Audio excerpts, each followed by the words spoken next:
Scam 2003 नाम से एक वेब सीरीज आई थी जो ट्रू इवेंट पर बेस्ड थी, जिसके वॉल्यूम 1 का रिव्यू मैंने पहले भी कर दिया था। करीब 2 महीने पहले ये वेब सीरीज आई थी और तभी मैंने इसका रिव्यू किया था। कहानी थी 30,000 करोड़ के स्कैम की, जो उस टाइम का लिस्टेड सबसे बड़ा स्कैम होने वाला था।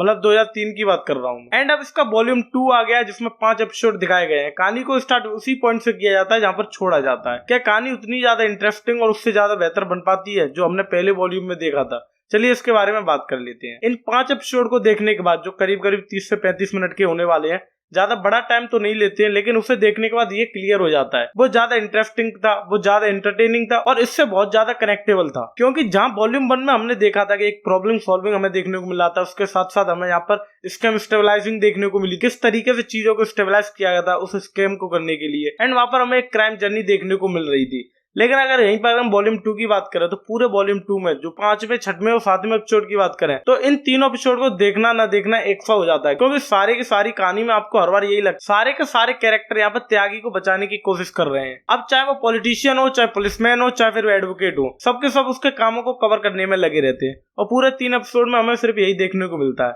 जहाँ पर बार बार जेल में जाना, बार बार नए कैरेक्टर की एक नई कहानी को आ जाना। इन चीजों की वजह से वो कनेक्टिविटी नहीं हो पाती है और इसकी वजह से आपको इंटरेस्ट आना बंद हो जाता है। अगर यहाँ पर हम वॉल्यूम 1 की बात करें तो सारे कैरेक्टर्स को वहाँ पर अच्छे से स्टेबलाइज करके दिखाया गया था, सबकी कहानी को अच्छे से दिखाने की कोशिश की गई थी। लेकिन यहाँ पर वॉल्यूम 2 में कुछ कैरेक्टर ऐसे जिन्हें सिर्फ सामने से दिखा दिया गया, उनकी बैक स्टोरी नहीं मालूम और उन पर ज्यादा फोकस भी नहीं किया गया है। अब अगर इस हिसाब से आप वॉल्यूम 6, 7 और 8 को स्किप भी कर दें तो आपको ज्यादा कुछ फर्क देखने को मिलेगा नहीं। आप अगर लास्ट वाला एपिसोड ही देखते हैं, 9 और 10 को देखते हैं, तो आपको पूरी कहानी समझ में आ जाती है। कुछ ऐसा नहीं लगता कि कुछ स्किप हो गया या फिर हमने कुछ बीच में छोड़ दिया है, क्योंकि कहानी में कुछ ज्यादा दिखाने की कोशिश की नहीं गई है। बट यहाँ पर जितने भी कैरेक्टर हमें देखने को मिले, अगर एक्टिंग वाइज बात करें तो सबकी एक्टिंग इतनी टॉप नॉच थी, आपके सारे कैरेक्टर दिमाग में बैठ जाते हैं, जो आपको एक अच्छी फीलिंग कराते हैं, उसके साथ साथ आपको कनेक्ट करने की कोशिश करते हैं। वहां पर अगर हम तेलगी के कैरेक्टर की बात करें तो वो तो लाइफ टाइम आपके दिमाग में बैठ ही गया होगा। लेकिन यहाँ पर हमें नरहुआ भी देखने को मिले हैं, जो एक भोजपुरी एक्टर है।